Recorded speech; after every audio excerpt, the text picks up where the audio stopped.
All right, there you go. This is actually an image I found on Kaltura's brand. Lisa doesn't even know that. But since we are going to talk about how to build a brand that performs, obviously I need to use a few of Kaltura's brand aspect. So for those of you who doesn't know Lisa, maybe you can say a few words about Kaltura and about yourself. Sure. It's great to be here today. Thanks for inviting me and for coming out. I know it's not easy to leave the house these days and actually go somewhere. But I'm Lisa. I have been at Kaltura for a measly 17 years. Previously at a company called Sayota, which was acquired several times, one after the other. And I kind of started more in the world of PR and grew over time with the company. It's been a really interesting ride. Today, Kaltura focuses on digital experiences that are powered by video. So think webinars, virtual events, TV experiences, educational experiences. We provide a very broad video platform, as well as experiences around that to actually have engaging experiences for end users. We are B2B. We've got about 700 employees around the world. And the marketing team is about 45 people, including a great team of SDRs. But it wasn't always that way, so we'll talk some about that as well. So we are going to talk about brands. So before we start, let's define what is a brand. And I got some quotes, including one from ChatGPT. So everyone defines a brand a bit differently. So I figured that since we're talking about brand, I'm going to ask Lisa. Lisa, how do you define what is a brand? Philosophical question. Yeah. Generally, a brand, in my view, is really kind of the first perception that you get of a company, of a person, or of anything, right? And then it continues, and I think, the way we look at brand at Kaltura has a lot to do with how we look, but also a lot about how we sound, and also how we want to make whoever is listening to us feel. And that's really kind of the perception of a brand from my perspective. And it can be from, the minute a salesperson opens their mouth in a meeting to our homepage, which we'll talk about. And basically any interaction, just like when we talk about personal brand, it's really any interaction with you. So any interaction with the company, brand should shine through as much as possible. Cool. So yeah, so when we are talking about brand is because it's so many things, and because it's a philosophical question, and because it's really hard to define, it's very hard, as most of you probably know, to just justify to put money on brand, because okay, what is this brand? Where am I putting this money at, right? And this is the CMO perspective of what is brand. It's like I'm investing in the long term, like that makes sense to all of us. But this is the CFO or the CEO perspective, depending on who your CEO is. It's like, okay, I'm putting money, but it goes to where? I'm just shredding money, right? So Lisa, maybe you can tell us from your perspective. You mentioned to me that you are working on your brand without a dedicated brand budget. So how does that actually work for you? Sure. So those of you that might follow Dave Gerhardt, who I really love to read, you'll know that he always says, if your CEO doesn't believe in marketing and in branding, then switch jobs. I also think that Dave, is a brave guy, and he's built a really great career, but not everybody can do that or wants to do that. But in any case, at Kaltura, even though we've grown quite significantly over the years, we've never really had a dedicated branding operation and branding budget, but we've always, or actually maybe not always, but it's been something that for a long time it was in the back of our minds. And then I want to say about 10 years or so ago, we realized that we need to actually invest more in it. And investing more in our brand really came more from a perspective area and not necessarily from a money perspective, right? So we actually started building internally a lot more thinking about brand, what it actually means to us, as well as some resources internally, which we were kind of doing anyway by outsourcing design and outsourcing videos and outsourcing a lot of stuff until we realized that it's probably not only more cost effective to actually bring it in-house, but it's also better to have it in-house because there's this sudden think tank around the brand that shines through in everything we do. So we kind of look at things, I told you, Elad, we call it brandformance.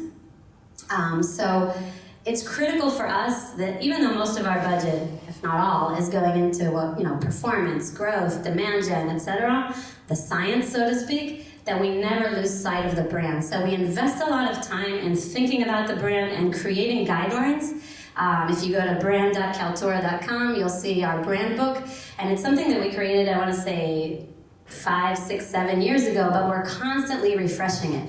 So we just recently, and we'll show the new homepage soon, but recently with our new homepage, it was like the first time that we used our most recent brand doc, which my art designer trademarked. She'll kill me if I don't say that. But basically, constantly thinking about, okay, what are the attributes of the brand? So for Kaltura, we have 3 attributes that we've defined, and we want to make sure that those attributes come out, and not just, again, in the look and feel, but in how we sound. We have about a 30 to 40 page tone of voice guideline book. So any content writer, any vendor that we work with, anyone who's going to be using the Kaltura brand needs to sound like Kaltura. And then, of course, they also need to look like Kaltura. And so we look at brand in everything we do, both on the marketing side, but we also try to leverage our internal resources that are beyond marketing. So you'd be surprised how far and wide the brand can go on social media, for example, with your employees. Right? Every employee changing their profile banner on LinkedIn, or sharing everything that we do from the Kaltura page, which gets a nice amount of traffic, but not even close to when people actually use it with their personal networks. So we have a really well-oiled machine, even though it's sometimes still a struggle, to just get Kalturians to use the brand, use all the assets that we provide them, and make sure that they're looking and sounding like Kalturians and like Kaltura wants to be. Yeah, I think this is super important. The fact, we work with a lot of tech B2B companies, and we notice that when you outsource basically your paid, your everything around demand generation, when you outsource that, and it's fine to outsource that, if you don't really connect them to the brand, and if they don't understand main messaging, the visuals, everything around that, so it might get traffic to your website, it might get traffic to your landing page, but then there's a big disconnect between what you're saying on your website, which is yours, and then what your demand gen is doing outside of your brand. But it's everything is the same experience, right? So for your audience, for your customers, for your prospect, when they meet your brand, they need to meet the entire of your brand. It's like you have a split identity, right? So one thing is like clunky, saying something in its specific tone of voice, and then they get to your website and get a very different tone of voice. So this is confusing, right? So people think like, okay, it even can create trust issues when you see this gap between the different faces of the brand, right? So what Kaltura did is really amazing. It's like connecting the brand end to end, from the website, social, paid campaigns. Obviously, Lisa has a very creative team internally, so they can do a lot of stuff. But I think that even when you outsource that, invest a lot in training your your freelancers, the agencies, the vendors that you work with, to make sure that they follow your brand, and don't skip that. Always refine that and explain and until they get the messaging right. It's even when you use like ChatGPT and it outputs something and then you need to edit it to fit your brand. It's fine to use ChatGPT, but if you don't really invest time in making it yours, so you get just it's not your brand, it's not your company, and then people will just be turned off by that. So we talked about the new homepage. So this is the before and after. Now I'm going to show you the new homepage. But as you can see, I couldn't even fit the new homepage in one slide. There's a big difference in the previous homepage, which was with you how long? I think since we powered reInvent for AWS. Which was during Corona. So I remember it was a big scramble that we're going to get traffic because we're now powering one of the biggest virtual events of the world. So we need to refresh the homepage. So we did kind of a quick and dirty solution, and of course it was like, oh yeah, we'll change it now, and in a few months we'll redo it. You guys, I'm sure have all done that. And then 5 years later, the quick and dirty has become very permanent, and you realize that you must move on. I think this is, a known situation. When you say something, no, it's temporary, and then it just stays. But I think the previous homepage was very, you can see the carousel in the top fold. Kaltura is targeting like a lot of different use cases and a lot of different clients. So they actually tried and use this carousel as a concept of meeting different messaging or meeting different events and stuff like that. And the new homepage, which we can see we see the video? Will it work? Can you click something? Anything? I don't know. All right. So this is just a quick. So you can see the homepage is like super lively. Everything is moving. You can see a lot of different interactions. The homepage is like twice, if not 3 times, the length of the previous homepage. And it's not because they wanted to just put everything on the homepage and just say everything they have on the homepage. It's because they have a lot of things to say. They have a lot of things to show. They have a lot of different use cases. But the trick here was to actually get it done correctly. And Lisa, maybe you can explain to us, or maybe you can share how did, now after this long process of creating a new homepage with the amazing creative team from Kaltura, if you, let's ask it that way, what would you recommend the people here that are now going to redo their homepage? Why redo a homepage? And then how would you address that project? Sure. So first a shout out to Elad and Yuval, who I saw here earlier, and the Airfleet team for always bearing with us. We're quite demanding. But for us, Kaltura has evolved greatly over the years, and it was important for us to be able to try and tell our updated messaging and portray the brand up that we did in the homepage. At the end of the day, when I've become over the past couple of years a real data junkie, even though it's kind of not my original forte, but there's so much data that we need to look at in marketing, and at the end of the day, every MQL, every deal, every opportunity goes through the website, whether you like it or not. It doesn't necessarily have to originate there, but everyone eventually is going to touch the website. And it's critical that the website kind of portrays your information, gives the right story. One of Kaltura's challenges traditionally is that indeed we cater to a wide range of audiences, which is great in a lot of ways. It brings in revenue from different areas. But on the other hand, we're not a one-trick pony. We have multiple products and we have multiple buyers, not just within an organization, but within all sorts of industries. So it's always been a challenge for us to be able to try to tell that story in a single page. Hence, it's long, and hence it covers a lot of different areas. But with this homepage, we really started with the story. So what do we want to say? What do we want to focus on? Because at the end of the day, you still have to put something forward, and you have to, go forefront. We wanted a lot of motion because we deal with the world of video, so that's always been important for us. And we solved it in various ways. For example, the blue words there, they change. So whoever the audience is, we're ultimately going to boost your reach, engagement, and ROI, but that could be with events and webinars, that could be with education solutions, that could be with TV solutions. So, we needed to make sure that we kind of really clarified what we wanted to say, but we also made sure that we had a lot of customer logos, a lot of credibility, a lot of numbers, even if we had to kind of finagle some of them to fit exactly what we wanted to say, but still stay truthful. And so it was really important for us that both in how we're telling the story with words, and also how it's actually engaging from a visual perspective and with a lot of movement to fit our brand and our brand attributes to actually come through. So a lot of the work was way before design, of course, and we also do a lot of research. So websites change. If you're as old as I am, I'm sure you've all seen, the traditional carousel that worked well for a lot of people for a long time. Length of home pages has gone up, down. We're not really afraid to scroll anymore, so we were like, all right, then if people are going to scroll, then let's give them more to scroll. If they want to click, let them click.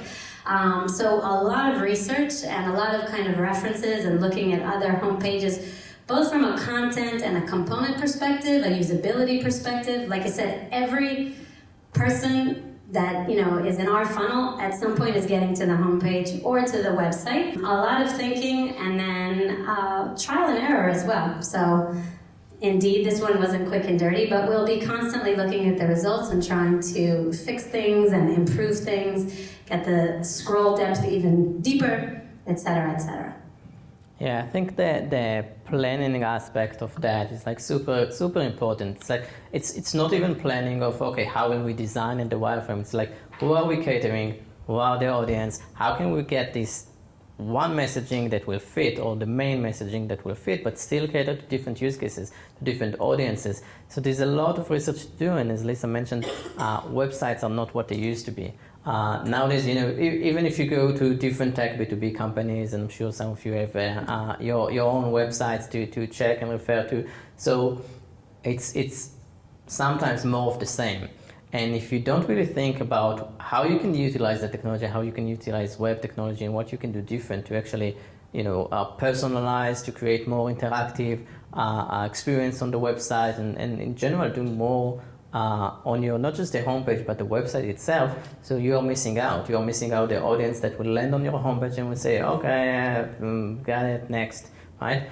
But if you actually catch them, and the video in the main video is doing like an amazing job, and there's like the emojis that are floating around, so immediately it catches the eye. But then when you start scrolling, you can immediately see the use cases. So okay, I can find myself in those use cases, and then I can choose, okay, do I go deeper into the use case, or do I explore more about like the product or features? So if you don't cater to people and what they need, eventually you are going to lose them. And this is why it's not just the scroll depth went a lot more. So if you're afraid, it's like emails, right? People are afraid of long emails, but if you write a good long email, people will read it. Same goes to the homepage. You don't need to be afraid of doing like a long homepage, but it needs to match what you're saying, how you're saying, the audience, where they came from, and all of that. We actually worked a lot with the creative team from Kaltura. And eventually what we did is we created a design system. So following what Lisa mentioned about the brand and making sure that the brand is consistent, and we'll talk about consistency in a minute, we created a design system for the homepage, and that will follow to the entire website. Because when you design a website, you don't really just design a website. It's not like a brochure or a PDF when you put some stuff and that's it. You actually build the components that will serve you for the long term. So the components and the elements and the way the sections are working and all of that. So you need to invest time in planning that, because today you have a CTA, but tomorrow you'll have two CTAs and maybe a link, right? So if you plan the same that you plan your brand and messaging, it's not like quick and dirty is fine. Sometimes you need to move fast. But I get way too many CMOs and VPs telling me, hey, I need a website, but I need it in 1 month. You can't really get that far, right? So yes, you can do the quick and dirty approach, but then don't wait 5 years to invest in your long term. Immediately launch the same project in parallel to working on your actual long-term website. And yeah, I'm super excited about the results. Amazing stuff. Now let's talk. I mentioned consistency, so maybe we can talk a bit about consistency. Sure. You did such a nice job. So yeah, Elad is speaking from experience, because too many times I've said, but we want this component, but just add a link here. It's like, well, it's not built that way. So now every component we build, it's like, okay, how are we going to extend this? What if we add another product? Suddenly you're going to have 5 instead of 4. And thinking about those things in advance is something that we've learned over time, because otherwise we spend a lot of development hours and time and money.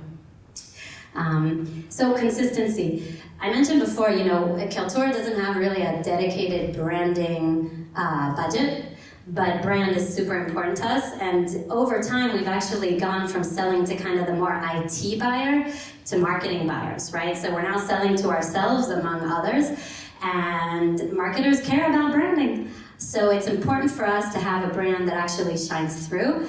And even without a budget, We definitely have a lot of talented people on the team, but we also still outsource because sometimes the team, just doesn't stretch as far as you need it to.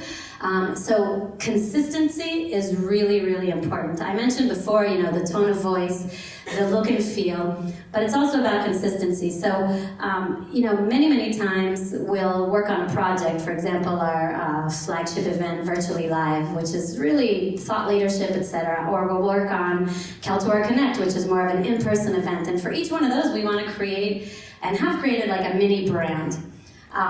But it's always critical for us to make sure that it's super connected to the main brand, because Kaltura isn't big enough, and frankly, a lot of companies aren't big enough for us to have multiple brands. That's the reason we call our products Kaltura Webinars, Kaltura Events. We just want to tell you, the name of the movie we want to watch, for those that like Seinfeld. So for us, it's really, really important that we have consistency. And even if we want to stretch the brand, which I constantly encourage the team to do, to evolve the brand, to stretch the brand, to try new things, we still have to make sure that we're consistent. So these are some images, for example, of the recent brand up that we just launched. It's still our colors, but I can't tell the difference, don't tell anyone, between the old colors and the new colors, but I've been told that these are much more fresh and, much more in tone with, or in line with a lot of the colors out there now. So we want to be techie, we want to be sharp. I do see the end result actually shine through, but I was just having a very deep philosophical discussion with my creative director saying, what do you mean to fine-tune it to what does that even mean? But anyway, at the end, the result actually shines through, but the consistency is critical. So how many times have you created a really nice PowerPoint template and then a sales guy says, can you just look at this slide 1 minute, and you cringe because they're not using the template that you provided, or they've got the old logo in their signature of their email and all these things that they don't even see. So we work really, really hard, and we actually partner really closely with our HR team and our employer branding team, and they're amazing. So even our internal events and our happy hours and all those things, we try to go across the board to make sure that the employees are feeling the brand both internally and externally, and when they're connected to it, when they like it, when they enjoy it, when we create really cute videos and funny things that make them get excited about it, then suddenly we see more profile banners, we see more PowerPoint templates that pop, we see actually them using things. But consistency is really, really important, no matter what the budget is. Yeah, I think in general, as we mentioned when we started, brand is everything. Brand includes everything. So if you're not connecting all of the dots, including your product, by the way, work with your product designer to make sure that the product is actually matching your marketing brand. Obviously, it's much more harder to do than the website. But if your product doesn't match the experience they get on the website, again, it's a trust issue. It's like, okay, we've seen so beautiful screenshot and such an amazing website, and then I get to this, something from the 2000 that, everything is very non-styled and it's a bad experience. So work on that as well. But listen, you work at Kaltura, you have a big team of creative and marketers, and let's be honest, you have more budget than few, if not most of the companies that we see, round A, round B. What would you recommend to start with for those marketers that have much limited budget? Sure. So of course I don't have enough budget. We never do, right? But it's speaking to consistency. So it's in everything you do, right? Social media for us is a huge channel. It's increasing. We have one person working on social media. We don't have a team. We don't have an agency. We have one person who's very talented. And he, of course, taps into the various design teams and things like that. But his consistency with how we sound and what we want to say is super important. And believe it or not, I still go over every social post and every email. And not because I don't trust my team, God forbid, but it's really for fun for me. And it's really a way to kind of make sure that we're actually staying on brand, and learning from where the team actually wants to take the brand. So every once in a while we'll pull in freelancers or the team and they'll say, oh, we want to stretch this, we want to go a little bit farther. And it's like, well, you know what? Let's tone it down 2% and go, the 98% that you wanted to go for. And slowly but surely we find that middle ground. So I'd say social media is critical, definitely as the world evolves. Think about what PR used to be versus what PR is today. PR agencies have struggled with that for quite a few years now, of kind of, how to provide the value that they, that people want from them. Social media, email marketing, right? Think of all those things that actually don't cost money, but are you actually putting your brand in those channels? So even in email marketing, and I think it's quite clear now that personal emails work better than, say, beautifully designed emails, even though I still believe you want to have a balance for the brand to come through. But even in an email that has no design in it whatsoever, it's a personal email, that tone of voice, that conversational or more formal or however you want to go, that's actually going to come through with your brand. It could be little taglines, it could be email signatures that you rebrand and that you put out in your email marketing. So leverage those channels. Obviously your website, if you're consistent across and you're taking the channels that on paper don't cost a lot of money, then obviously, it's critical to make sure that your brand is present in all of them. I assume most people have somewhat of a paid digital budget most days, right? Even if it's a small one. Make sure that those ads, those LinkedIn ads, those Google ads, those Facebook ads, whatever it is you're doing, make sure that they are on brand, because don't forget that you might be measuring the clicks, but have you ever looked at the impressions and how many people you're actually reaching? That's branding. Whether you're investing $100 million or $50 a month, that is your opportunity to get in front of people with your brand, whether they've turned into demand or not. And remember, about 95% of your market is not really in market right now, right? You're selling to the 5% that actually have burnt, right? They actually have budget and authority and timeline and all that great stuff. But slowly but surely that 95% or portion of them will come into that 5%, right? And they're gonna wanna buy. So if they already like you, and they've already seen fun stuff from you and interesting content, then they're more likely to actually turn to you versus someone else. And lastly, I would just say, remember, everybody is a person, right? So this might be trivial and clear, but you still have to say it, in my opinion, because even a B2B buyer wants to laugh. Even a B2B buyer wants something pretty. Even a B2B buyer wants to talk to a person and not just to, see boring stock footage and kind of be like, all right, fine, I've seen this one on 7 different websites. So really important to remember that we're talking to people and everybody likes some fun. So that's important as well.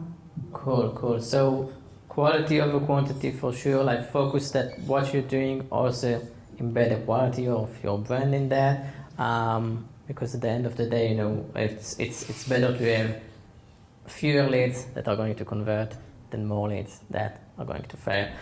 Billy, do you have one last question? All right, so Lisa, I want to ask you a totally unrelated question. How do you leverage AI in your marketing? Ooh, check that box, wow. So AI, Kaltura is investing in AI both on the product level, but also kind of across the board in the organization. I think you have to these days. So we've been, integrated it into the product in really cool ways. But and by the way, the point about brand across your marketing and your product is critical. Like these little guys, they're all from the product. But when it comes to AI, so I think marketing is really in the lens and focus these days for how to use AI. We highly encourage the team to try it out, to just do as much as they can. We haven't made it like, okay, if you don't use AI, you're not going to meet your OKRs, or we haven't put it in that kind of formality. On the contrary, we don't see it as, an end goal. We see it as a means to an end. So, but it's really important, and the teams, all of them are younger than me and more creative than me, so they're all doing it anyway.